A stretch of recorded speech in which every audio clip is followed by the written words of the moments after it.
Por muy alejadas que estén dos opiniones, siempre hay un punto medio.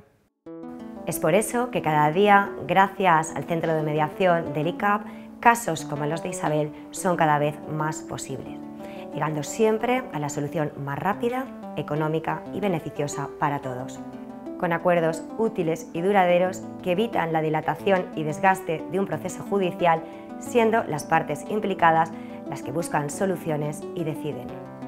Para cualquier tipo de problema que pueda tener con su hipoteca, dificultades en el pago, renegociación de acuerdos con su banco, le ofrecemos un servicio gratuito y adaptado a las necesidades de cada situación.